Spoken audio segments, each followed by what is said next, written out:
6 rich stanzas. Welcome to my analysis of South by Kamau Brathwaite. In this poem, rich with vibrant natural imagery, we see a speaker who satisfies his nostalgia by returning home. He's from the Caribbean, a tropical region steeped in natural splendor. He has since traveled to other countries, perhaps to more developed countries where he could earn more money and live a higher quality of life, at least in one sense. But after having spent what seemed like a lifetime away from his homeland, he comes to realize that there is no place like home. He returns home and breathes in the Caribbean air. He's so relieved, so proud, so content to be back home. This is one of the most blissful poems on the CSEC syllabus, and one that is certainly beautifully written.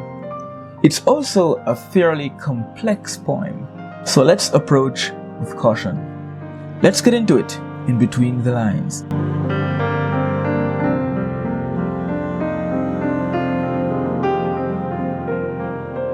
First, I'll read the poem. South by Kamau Brathwaite. But today I recapture the island's bright beaches, blue mist from the ocean rolling into the fishermen's houses. By these shores I was born. Sound of the sea came in at my window. Life heaved and breathed in me then, with the strength of that turbulent soil.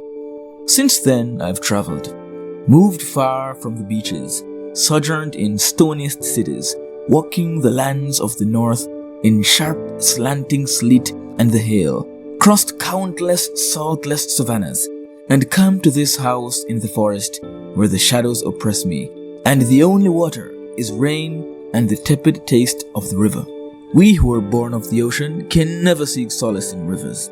Their flowing runs on like our longing, reproves us our lack of endeavor and purpose, proves that our striving will founder on that. We resent them this wisdom, this freedom, passing us toiling, waiting and watching their cunning declension down to the sea. But today I would join you, traveling river, borne down the years of your patientest flowing, past pains that would wreck us, sorrows arrest us, hatred that washes us up on the flats, and moving on through the plains that receive us, processioned in tumult, come to the sea. Bright waves splash up from the rocks to refresh us. Blue seashells shift in their wake. And there is the thatch of the fishermen's houses, the path made of pebbles. And look! Small urchins combing the beaches look up from their traps to salute us. They remember us just as we left them. The fisherman, hawking the surf on this side of the reef, stands up in his boat and halloos us. A starfish lies in its pool, and gulls, white sails slanted seaward, fly into the limitless morning before us. Let's start by looking at the title. We only get one word, South. Having read the poem, we know that in its most literal sense, South here refers to the southern hemisphere, where we have the Caribbean. This is as opposed to North, which includes countries like the US and Canada. More loosely, the North could refer to the first world countries, big rich countries, many of which are in Europe. Historically, the North has been associated with wealth and success. We can imagine that our speaker has traveled north, has lived in the North for many years, and misses his home in the South. As to whether he actually returned to the South, or is just reminiscing on the South, is open to interpretation. We might revisit the title, but let's move on to stanza 1.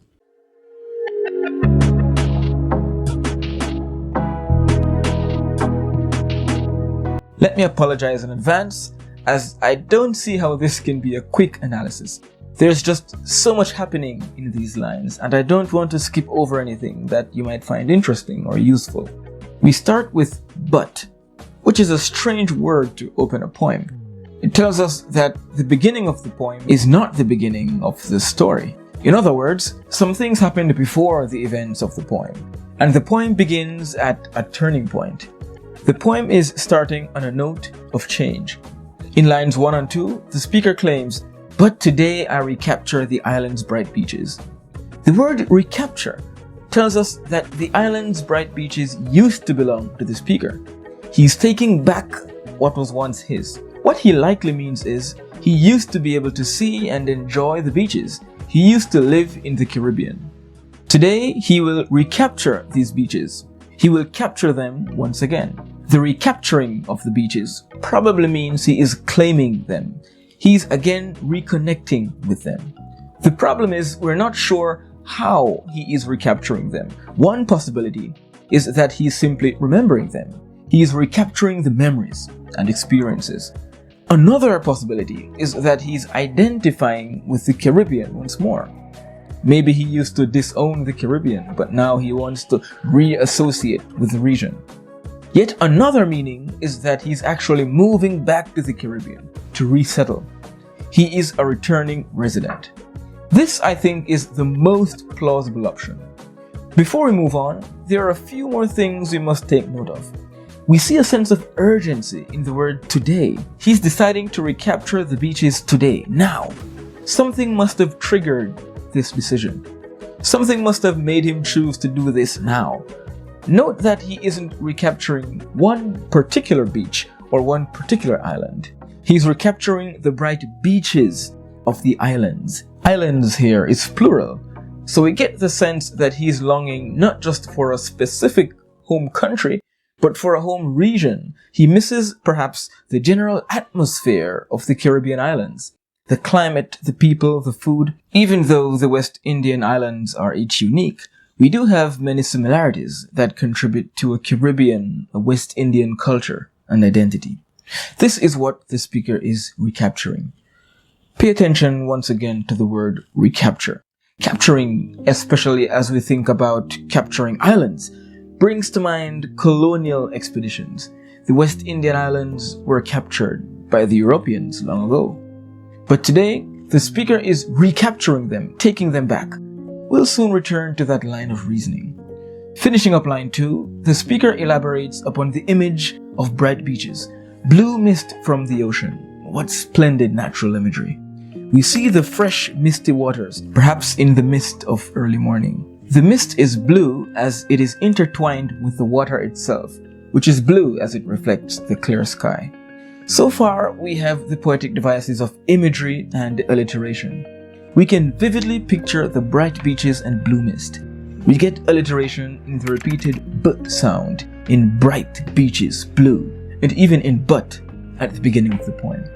This heavy sound might echo the rough tumbling of the ocean waves, the grandeur of the Caribbean nature. In the next line, we see that the ocean's blue mist is rolling into the fishermen's houses. We can see the fishermen's houses or huts near the beach. These houses are enveloped by the blue mist and are therefore invited into nature. The houses themselves have become a part of nature. We can see that here on the islands, man and nature are united. As we go on, we will see that the relationship between man and nature is an important theme in the poem. In the next line, the speaker confirms that he's talking about his homeland. He was born by these shores. There is a tone of pride as the speaker recollects his birthplace. He's proud to have been born in such a splendid place. As the poem takes on the past tense, we become sure that the speaker is now reminiscing on what he used to experience. He remembers the sound of the sea coming in at his window. He used to live near the sea. Perhaps he was also a fisherman. We get some alliteration in line 4. Listen to the repeated s sound. By these shores I was born, sound of the sea. The s sound here echoes the soft, gentle hush of the sea, which shows a different side of the water than we saw earlier. Earlier, the water was bright and powerful, but now it is soft and gentle. The nature here is dynamic, emotional, responsive, alive. So alive is the sea that it made the speaker come alive. Life heaved and breathed in me then. The speaker is remembering when life was running through him. Heaving is that pulsating movement of the chest when you breathe. But what is giving him this life? What is making him feel so alive? Here, the sea, through metaphor, is compared to God, as it breathes life into the speaker. Maybe it is being compared to life itself, a life force that can make anything come alive. The speaker remembers being energized by the sea, by the mist, the sea breeze. When you're out in nature, you feel more energetic, more alive. Also notice the assonance in heaved and breathed. That repeated E sound in heaved and breathed is called assonance, and it calls to mind the sound of breathing. Even as you read those words, you're forced to exhale deeply. Heaved, breathed. We see that life heaved and breathed in him with the strength of that turbulent soil. When you're in a plane and feel sudden movements, almost like an earthquake, that is called turbulence. Usually, the sea can be described as turbulent when the waves are strong and dangerous. But here, the speaker says that the soil is turbulent. Perhaps the energy of the sea is breathing life and vitality into the soil as well. The soil is full of life, and so it can produce rich vegetation, bountiful forests. But we can't ignore the negative connotation of turbulent. Turbulence is scary, unpredictable, violent. Turbulence can also mean social or cultural or political unrest. In other words, while his island home was beautiful in its nature, there might have been some negative factors like crime, violence, poverty that pushed him away. The sea was bright and shimmering, but the soil was turbulent. We see a contrast between how the sea and the soil are described. The thing is, the speaker doesn't live in the sea, but he lives on the soil. If the soil is turbulent, it means his life is being affected by that turbulence. So in stanza 1, the speaker's tone is one of reminiscence, longing. He's looking back on the good old days when he lived in the nature of the Caribbean. The tone is also one of pride. He's proud of where he's from. Stanza 2 will lead us into a new chapter.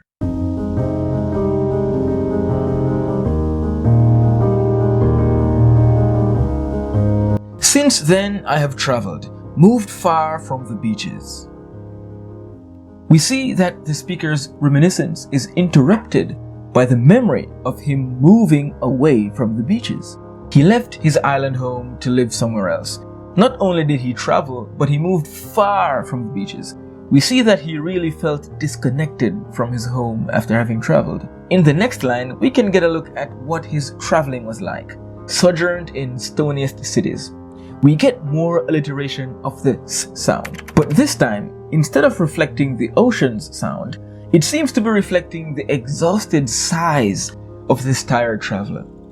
To sojourn means to stay somewhere, but as a guest. So the speaker never quite felt at home in these cities. He was never accepted as a real insider, as a man of the soil, so to speak. He was perhaps feeling isolated as he sojourned. Another thing is, the speaker might have intended to live in these foreign countries for some time and then eventually return home. He never intended to stay there forever. What are these stoniest cities? Of course, they are the cities he lived in, the cities of the foreign countries. Why are they stony? Are they made of stone? Of course not. It's really a metaphor that means the people of those cities are stony. They're rigid, tough, cold. They're not as friendly and lively as the people he's used to back home. Why else might the cities be stony? Because they lack that fluid natural element that can energize people. The speaker's Caribbean home is near the sea, the mist, the sand. We can imagine there are many trees around as well. The breeze is cool. You can enjoy nature. These cities he has sojourned in are stony because they have no natural beauty and life. Instead of nature, these cities have tall buildings, factories, broad roads. The industrialization replaces the nature. The term concrete jungle comes to mind. Here, the speaker is providing and will continue to provide a contrast between his homeland and the foreign countries, between the south and the north. The speaker says that he walked the lands of the north. It sounds like he lived in at least a couple of northern countries. What was he searching for? Perhaps better opportunities to make money and to live a more rewarding life? This walking and sojourning give the idea that the speaker is on a search, on a quest for something. In the next line, we see that the speaker walks in sharp, slanting sleet and the hail. We have some more alliteration in sharp, slanting sleet, which does add a sharpness to the words. What is sleet? When it is raining, while it's very cold, the raindrops might turn to ice, or partially to ice. This is sleet. Also, if snow melts and then refreezes, that's also called sleet. So first we saw the coldness of the people in stoniest cities. And now we see the physical coldness in sleet. He's in a country where it snows, or at least where it gets very cold. Could be the US, the UK, Canada, or all three. The imagery of the uncomfortable cold is continued with hail, which is basically raindrops that are completely frozen. Hail is tougher and more dangerous than sleet, and is often associated with storms. We see that the sleet is sharp and slanting. The sharpness suggests that the cold is painful. The sharpness might refer literally to frostbites. What about slanting? Two related images come to mind. I can imagine sleet or snow piled on the ground, at some points slanting up or down, wherever the ground isn't flat. The other image is that of falling sleet or snow or rain, which becomes slanted by the wintry winds. In the next line, we see another phase of the speaker's journey. He has not only walked in sleet and hail, but has also crossed countless savannas. Again with the alliterated s sound. Honestly, this line about the countless savannas is a line that I don't particularly like. Somehow savannas don't quite fit into the imagery of the north. It instead brings to mind the deserts of Africa. However, what I think he means by this line is that he has traveled across a lot of land, a lot of space that is devoid of nature, devoid of anything natural. He uses hyperbole by saying he has crossed countless savannas. A savanna is already a very wide area, and he says here that he has crossed many of those, countless in fact. The effect is, he has traveled a long way, and he has visited many cities, provinces, towns. But it's like crossing one infinite barren landscape. All he could see was just more of the same, road and buildings, no nature to enjoy. Why are the savannas said to be saltless?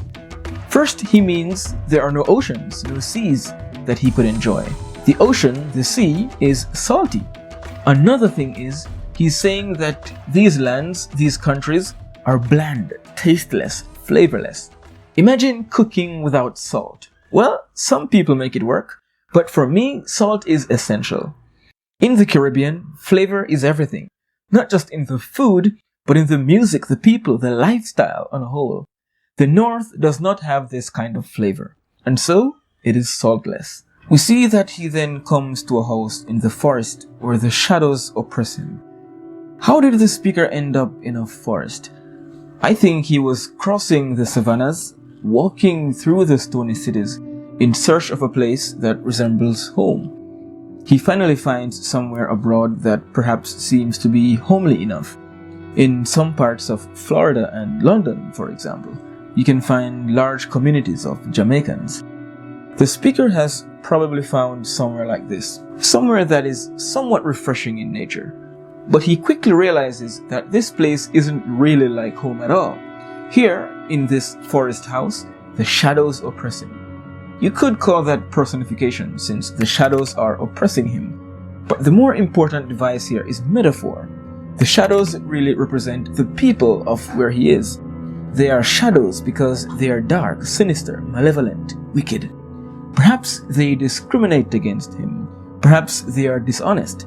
Perhaps they abuse him. What we know for sure is that they oppress him. The speaker does not have a good time here. He feels oppressed, which is a feeling that many black people who live or have lived abroad can attest to.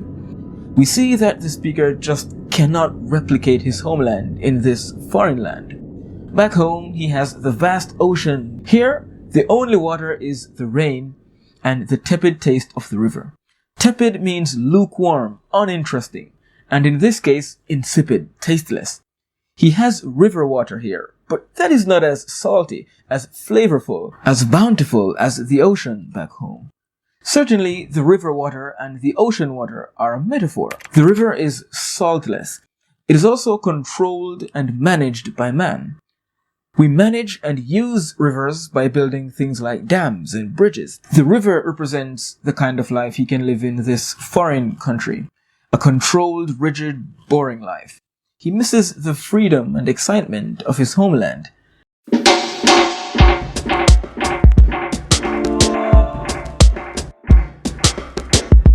Heading into stanza 3, we come to a bold, resolute sentence. One that sort of wraps up the speaker's viewpoint so far. We who are born of the ocean can never seek solace in rivers. So we Caribbean people who are born by the ocean, born on the islands, can never seek solace or safety or comfort up in the north, in those foreign countries that we often seek to travel and even relocate to. The speaker has come to this conclusion after having traveled himself. It is like he's warning us, stay home, stay where you are. Don't make the mistake I made by moving to England or the US or wherever. The life back home is much freer, much more enjoyable. Then we see in the second line, their flowing runs on like our longing. I think our here is a different audience from the we in the previous line. First, he was talking to all the people born by the ocean. Now, as he mentions the rivers, he may be talking about all the people born by the ocean who, like he, has moved to the north. Remember, the rivers represent the north, while the ocean represents the south. The flowing of the rivers of the north, through simile, is compared to how people like him long to return home. So the people who move from the islands to the north eventually develop a longing, a yearning to go back home. First, we saw the rivers involved in a simile. Now, as the speaker reflects even more deeply on the experience of living in the north, the rivers become personified. He says that the river reproves us our lack of endeavor and purpose. What does reprove mean? It means to criticize or disapprove. What is endeavor? In this case, it means effort or ambition. So the rivers of the north, or well, the people of the north, since the river has always been a metaphor, criticize the islanders who move there. The people of the north are telling us that we are lazy, we don't work hard, we're not ambitious. So imagine moving to a foreign country to work, to hustle, to find opportunity. And the citizens there are criticizing you about how lazy you are. This is what the speaker is talking about. There's a mindset that we, Caribbean people, West Indians, are lazy. We only like to party and drink. We aren't that serious about school or work. That is the perception the speaker is talking about. In the next line, the speaker continues to say that because of this perception, because of how the people of the north view us, no matter how much we try, once we're living and working in their territory, we will never make it. Striving here, like endeavor, means effort, hard work. To founder, among other things, means to struggle or fail. So when we go to the north to live and work, we should expect that even our greatest efforts will be looked down on. We will not be treated as equals. We will not be valued, even when we are educated and skilled. And due to this harsh reality, we will founder or fail. The next two lines of the stanza are very interesting. First, the speaker says, we resent them this freedom. Them who?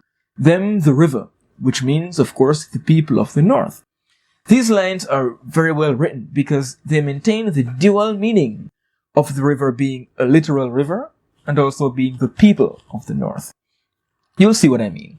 Let's work through the literal meaning and then we'll work out what the figurative meaning is. The speaker resents or hates the literal rivers for their wisdom. What wisdom? The wisdom is everything the speaker has been talking about in the last three lines. When the speaker looks at how a river flows, he is reminded of his longing to return home, and he's reminded of how the people of the north view and treat him. He's also reminded of how we will never be happy here in the north. Because the river reminds him of all these truths, he considers it to be wise. he resents the river because it tells him a painful truth. In all of this, the river is being personified, of course. He hates the river not only because of its wisdom, but because of its freedom. The river can just flow by day after day, while he is here working hard in a place that will never recognize his efforts. Still looking at the literal rivers, the speaker hates them because they pass him lazily while he is toiling, as I mentioned just now. He stands perhaps on a bridge and watches and waits. He watches the river's cunning declension down to the sea. Such a strange and wonderful line. Declension, from the word decline, simply means to go down. So he watches the river going down to the sea in a cunning way. It's like it is laughing at him, mocking him. Hey, look at me, look at how carefree I am. Look at you, look at how stressed out you are. And look at where the river is going. Into the sea, the same place the speaker longs to return to. Now let's analyze the deeper meaning of these lines. So instead of literal rivers, the speaker resents the people of the North for their wisdom and freedom. How are the people of the North wise? I think this refers to their access to higher quality, higher level, more specialized education. It's no secret that the more developed, the richer a country is, the better education its people have access to. Perhaps because of the prestige they have over us, they reprove our lack of endeavor. They look down on what we have to offer, on where we come from. Still talking about the people of the North, the speaker resents them for their freedom. This might sound strange at first, as we were imagining the people of the North to be living a much less free of a life than the islanders. But the line doesn't just say freedom, it says this freedom, this particular freedom. This particular freedom is explained in the last line here. The people of the North, the citizens of the US, England, Canada, and so on, are free to pass us as we toil. They are free not only to ignore our hard work, but also to take advantage of it. But the last part is even more interesting. The people of the North cunningly decline to the sea. Remember, the sea represents the islands. So we see here that the Americans and so on are free to travel to the south at their discretion. They visit the islands on vacation. They appropriate and take advantage of what we have to offer. While it may be difficult for an islander to move to one of these first world countries, it is much easier for them to travel to the islands. Their passports, after all, are much more powerful than ours. Another meaning of this cunning declension to the sea is that these people look down on the sea. They are condescending toward the islands and the islanders, and see us as being less powerful, less important than they. If you're tired, grab a coffee, because we're just halfway there. We've made it through 3 of the 6 stanzas. Let's see what happens in stanza 4.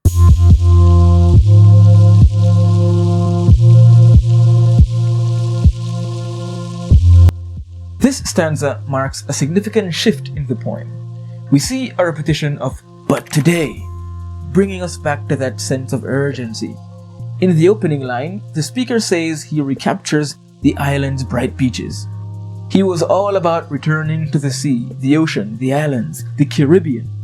But here, halfway through the poem, it is as if he has changed his mind. Now he wants to join the traveling river? Why the change of heart? Why does the speaker suddenly decide to join the river? Doesn't he hate the river? This stanza is very dense, and it's all one long sentence. The speaker here describes the journey, the course, the history of the river. We will soon understand why he has decided to join the river, to become a part of the North. Is this a betrayal of the South? Let's see. Borne down the years of your patientest flowing. This line is a little mysterious, but I think it is setting the stage for the rest of the stanza. It is telling us that the river has been flowing patiently for a long time. The coming lines will tell us the journey of this flowing, basically the history of the river, the history of the North. We see in the next line, past plains that would wreck us, sorrows arrest us. This refers to how the North, how those big, powerful countries, how the colonial giants historically wrecked and arrested the islands. They wrecked us by exploiting our people and resources. They arrested us by laying claim on us, by taking ownership of us, by colonizing us. The next line says, hatred that washes up on the flats. This means after colonization comes hatred towards the colonizers.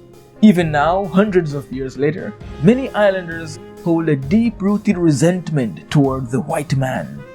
By the way, these first 4 lines of the stanza are very much reminiscent of the Atlantic slave trade. Just as the flow of the river carries with it a long history of pain and hatred, we can remember the movement of the slaves from Africa into the West Indies.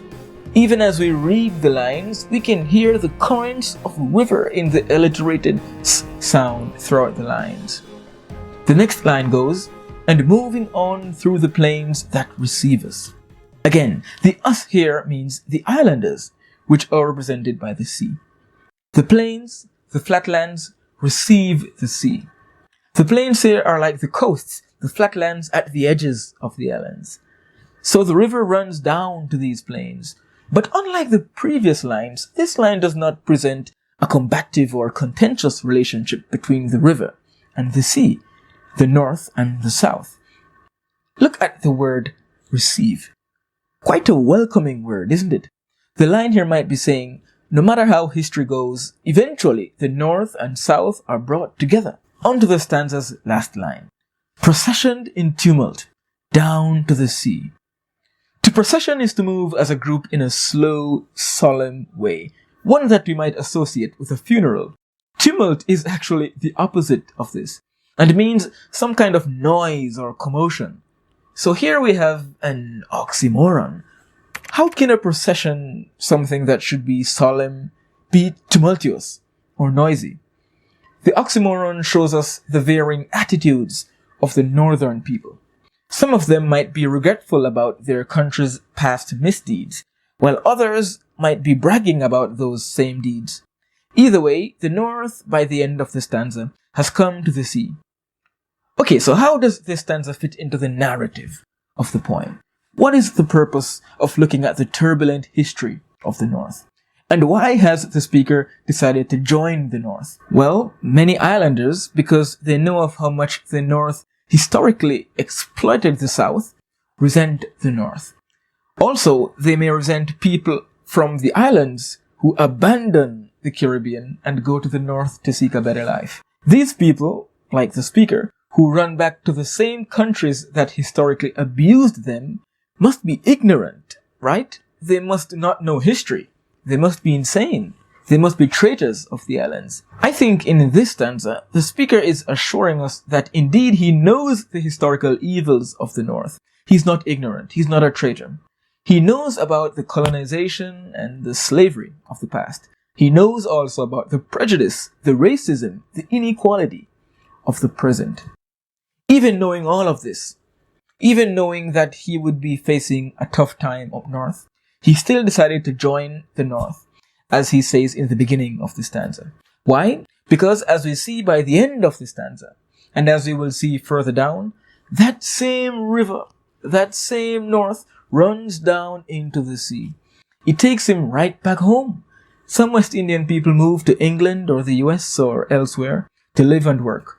They join the North. They live and work there for decades. But this is a means to an end. Eventually, they return to the sea. They return home. Having made enough money, having generated a lot of experience, they can live out a content life back home and can even contribute greatly to their homelands. This is the journey of the speaker. He joined the North. He sojourned in the stoniest cities and in the snow. But he did not abandon his homeland. He eventually returns home. In the next 2 stanzas, we will see what this returning home is like for the speaker.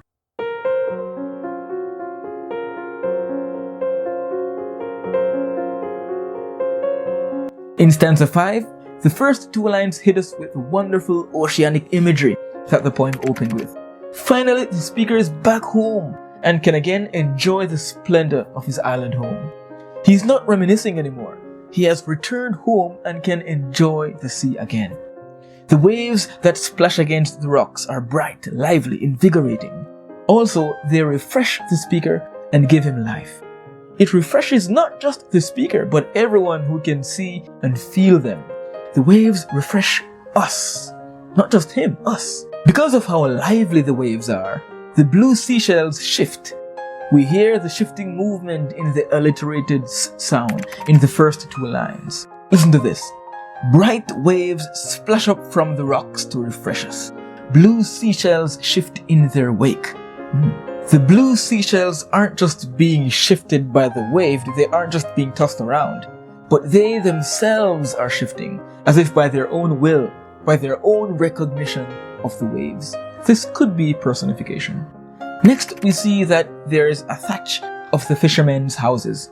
The speaker is by the sea, and he can see the houses of the fishermen. Remember the same place he was remembering in stanza 1? He's at this place now in person. He also sees a path made of pebbles, little rocks. Up north, he would have traveled paths made of concrete instead. But here, the paths are carved out by nature. We see how excited he becomes as he says, "And look!" He can't believe his eyes. He's overjoyed. He invites us to share this incredible sight with him. What is he looking at? Small urchins combing the beaches. What are the urchins doing? They are saluting us.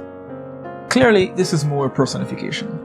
From the speaker's perspective, the nature is paying respect to the islanders just as much as the islanders pay respect to nature. Also, we see that the sense of pride he feels as he returns home comes out in how he views nature.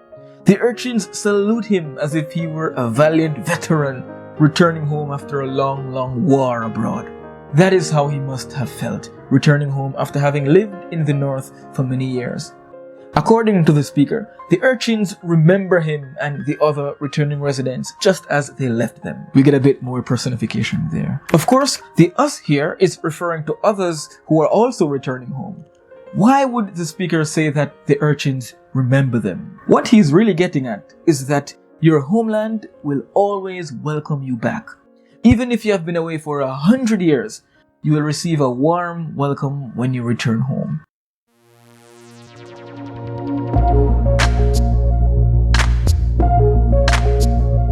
As we get into the last stanza, we see that it's not just nature that welcomes him, but the islanders as well. The fisherman here is hawking the surf on this side of the reef. The surf here means the sea wave.